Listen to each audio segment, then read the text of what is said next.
kalian semua sehat walafiat dan yang sakit segera diberi kesembuhan. Nah, anak-anakku, sehubungan dengan bertambahnya kasus COVID di Kota Bontang, Ibu sarankan agar kalian jangan keluar rumah bila tidak ada urusan penting. Jika kalian ingin keluar rumah, gunakan selalu masker, cuci tangan, hindari kerumunan, dan selalu berdoa agar pandemi segera berakhir. Nah, anak-anak, sebelum belajar IPS, marilah kita berdoa sesuai dengan kepercayaan kita masing-masing. Berdoa, mulai. Selesai. Nah, anak-anak, minggu lalu kita sudah belajar tentang potensi kemaritiman Indonesia. Nah, kita tahu bahwa Indonesia memiliki sumber daya alam yang berlimpah. Nah, dengan sumber daya alam yang berlimpah, kita harus bijaksana dalam menggunakannya. Nah, hari ini kita akan belajar dinamika kependudukan bersama saya Bu Afina Lestari dari MTS Aliklas Kota Bontang. Nah, anak-anak, siapkan buku dan alat tulis kalian, oke? Tujuan pembelajaran adalah 1. Menjelaskan pengertian dinamika penduduk. 2. Menyebutkan faktor-faktor yang mempengaruhi dinamika kependudukan. 3. Menyebutkan 4 peringkat terbesar urutan penduduk di dunia. 4. Menguraikan dan menjelaskan persebaran penduduk di Indonesia. 5. Menjelaskan pengertian komposisi penduduk. 6. Menganalisa masalah yang akan muncul jika pertumbuhan penduduk terlalu cepat. Apa sih dinamika penduduk itu? Pernahkah kalian memperhatikan kondisi penduduk di sekitar rumah kalian? Nah, pasti di waktu tertentu ada tetangga kalian yang melahirkan. Ada tetangga kalian yang meninggal, ada yang berpergi merantau mencari pekerjaan, dan ada juga pendatang yang tinggal di wilayah kalian. Lalu, apa hubungannya dengan materi kita kali ini? 5, 4, 3, 2, 1, 0.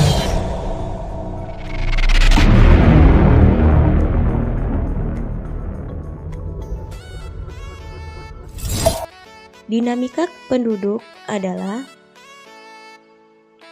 perubahan jumlah penduduk pada suatu wilayah disebabkan oleh 3 faktor.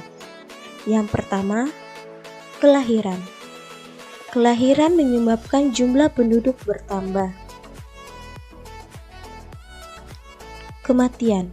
Kematian menyebabkan jumlah penduduk berkurang. Sedangkan migrasi menyebabkan jumlah penduduk bertambah dan berkurang. Jumlah penduduk akan bertambah apabila suatu penduduk mendatangi suatu wilayah. Dan jumlah penduduk dikatakan berkurang apabila penduduk meninggalkan suatu wilayah tersebut. Sampai sini paham kan? Oke, kita lanjut ke materi berikutnya. Inilah salah satu tempat terjadinya mobilitas penduduk. Ada yang pergi dan ada yang datang.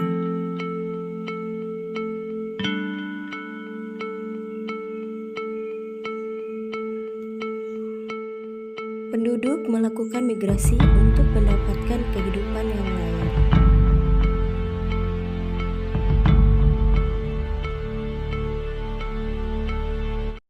Jumlah penduduk dapat diketahui dari sensus penduduk, survei penduduk, dan registrasi penduduk.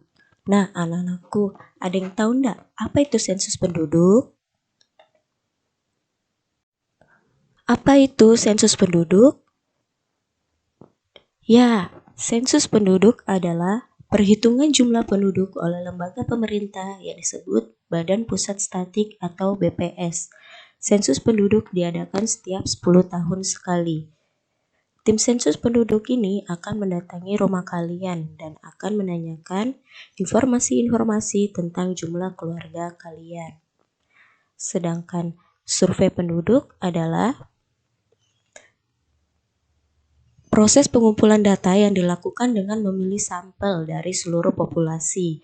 Contoh survei penduduk adalah survei penduduk angkatan kerja, dan survei kesehatan penduduk. Kita lanjut ke registrasi penduduk. Registrasi penduduk adalah pencatatan penduduk di suatu negara untuk keperluan administrasi. Komponen penduduk yang dinamis seperti kelahiran, kematian, perkawinan, perceraian, perubahan pekerjaan, mobilitas penduduk yang dapat terjadi setiap saat tidak dapat terjaring di dalam sensus penduduk.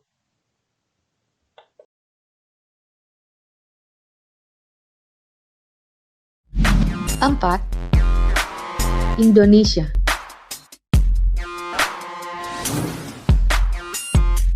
Satu-satunya negara dari Asia Tenggara yang masuk dalam daftar 10 negara dengan jumlah penduduk terbanyak di dunia. Saat ini di tanah air hidup 258.316.051 jiwa dengan rasio 3,5% dari jumlah penduduk dunia yang mendiami luas wilayah 1.904.569 km persegi. 3. Amerika Serikat. Mengklaim dirinya sebagai negara termaju di dunia, ternyata negara di benua Amerika ini juga punya penduduk yang sangat banyak, yakni 323.995.528 jiwa dengan rasio 4,4% dari jumlah penduduk dunia. Namun, wilayahnya juga cukup luas, 9.826.675 km persegi. 2. India.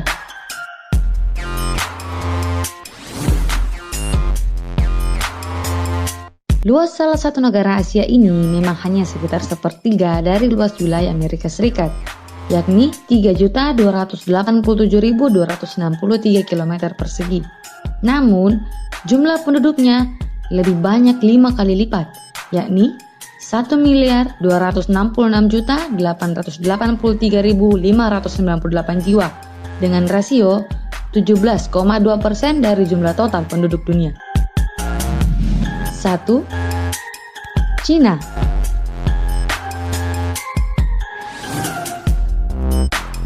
Jumlah penduduk yang menghuni negeri tirai bambu ini memang hanya sedikit lebih banyak dari India, yaitu sebanyak 1.373.541.278 jiwa dengan rasio sekitar 18,8% dari jumlah penduduk dunia. Namun wilayahnya juga lebih luas, sekitar 9.596.961 km persegi.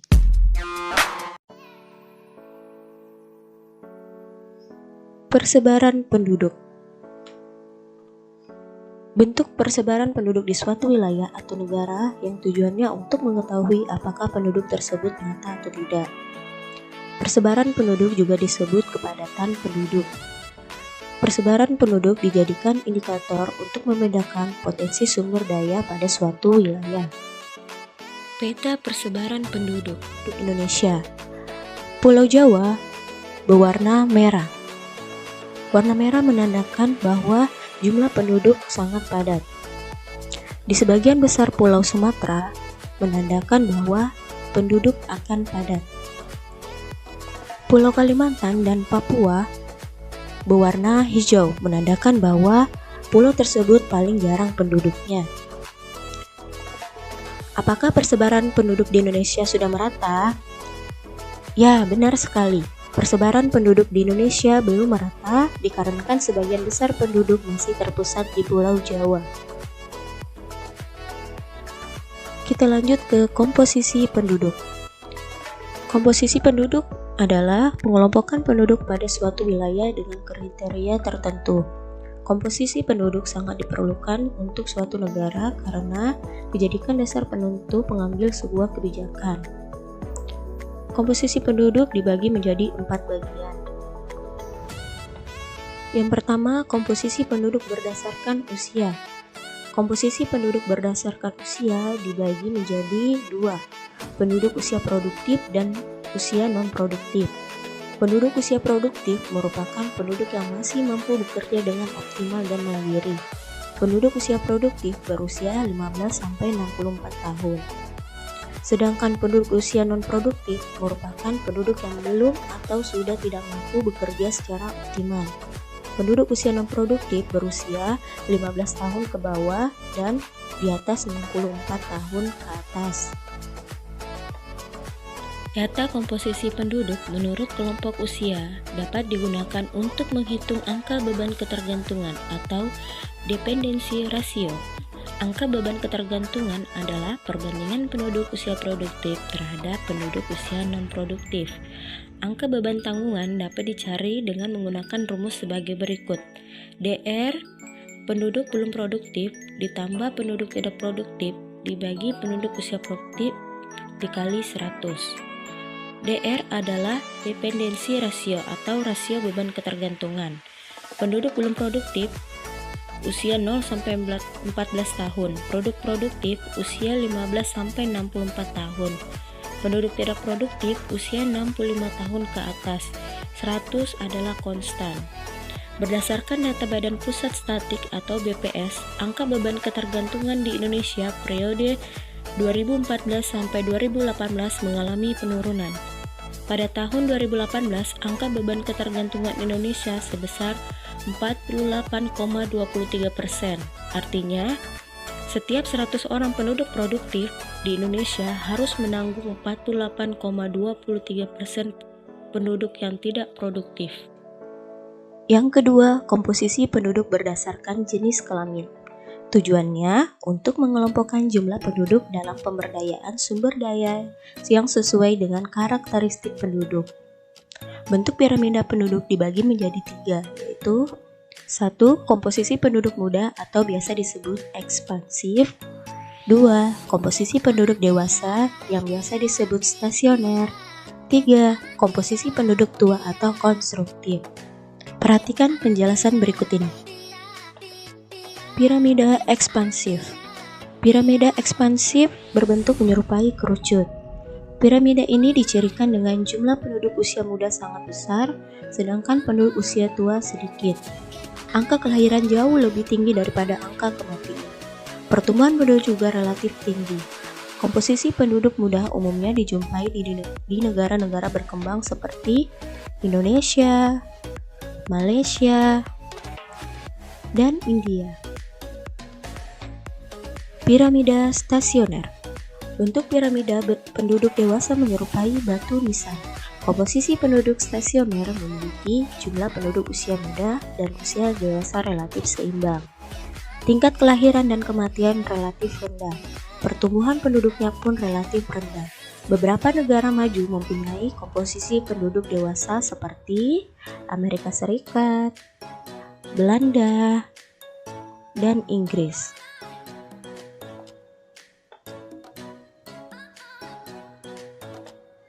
Piramida konstruktif.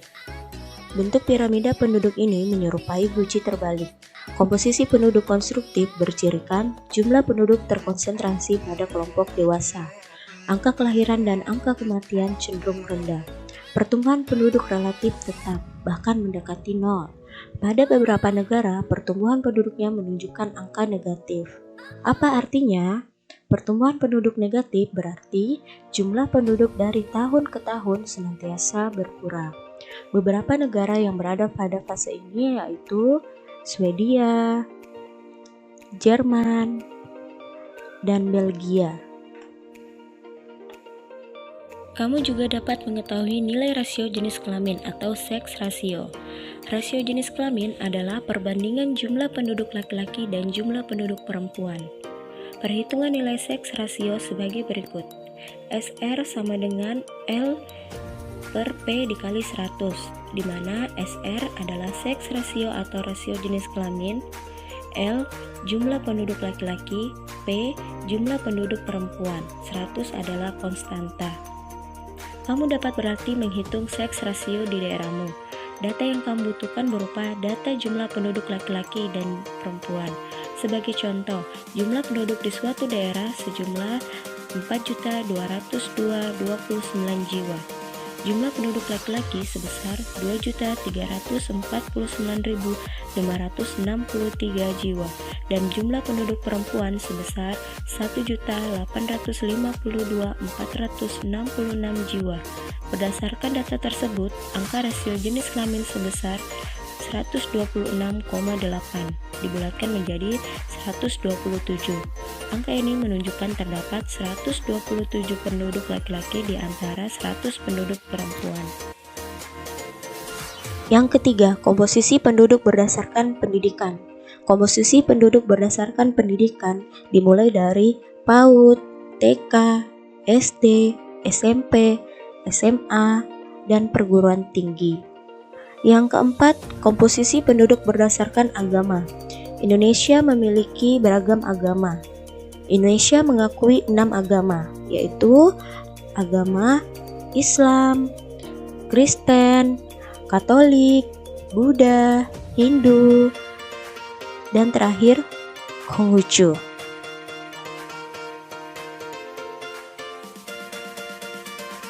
Ayo kita kenali berbagai macam tempat ibadah.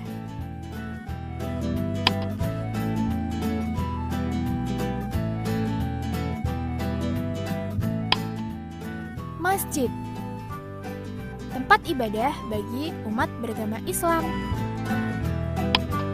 Gereja, tempat ibadah umat beragama Kristen, Protestan, dan Katolik. Pura, tempat ibadah bagi umat Hindu. Wihara, tempat ibadah bagi umat Buddha. Kelenteng, tempat ibadah bagi umat beragama Konghucu. Nah, itulah macam-macam tempat ibadah. Ayo sekali lagi. Pura, masjid, gereja, wihara, kelenteng. Kualitas penduduk. Kualitas penduduk adalah tingkat atau taraf kehidupan penduduk yang berkaitan dengan kemampuan dalam pemenuhan kebutuhan seperti pangan, sandang, perumahan, pendidikan, dan terakhir kesehatan. Kualitas penduduk Indonesia dapat dilihat dari sisi pendidikan, kesehatan, dan kesejahteraan.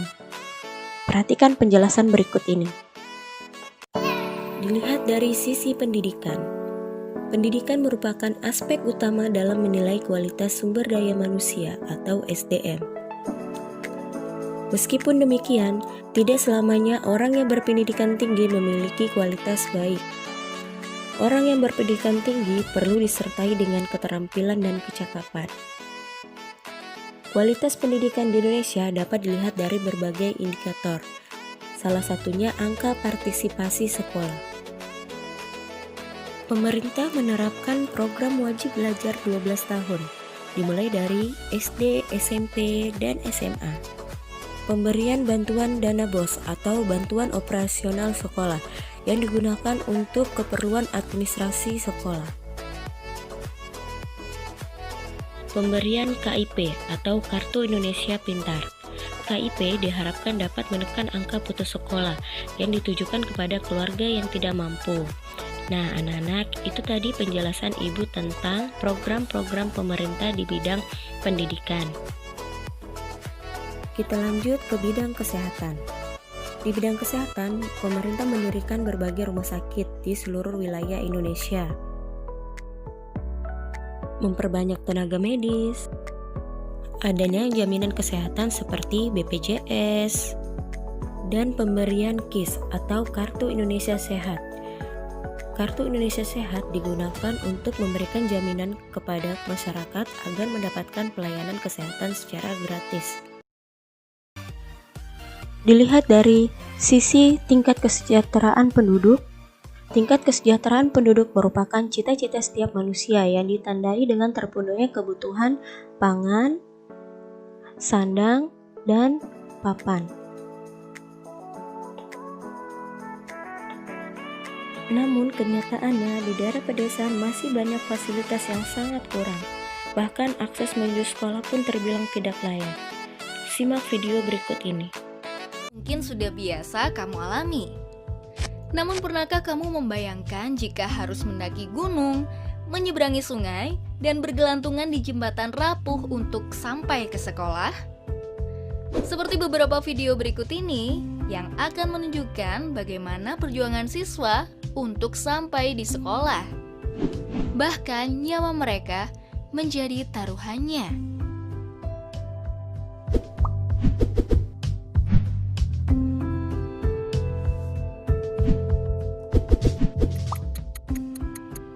Menjaga keseimbangan. Siswa ini harus menempuh jarak kurang lebih 7 mil atau 11,2 km untuk pergi ke sekolahnya di Kota Padang. Perjalanan pun tidak mudah. Mereka harus melewati jembatan yang telah rusak akibat hujan deras. Meskipun rusak parah, para siswa tersebut tetap nekat melewati jembatan tersebut. Mereka harus bisa menjaga keseimbangan. Jika tidak, mereka bisa terluka, jatuh, dan tenggelam, bahkan bisa membuat nyawa mereka melayang.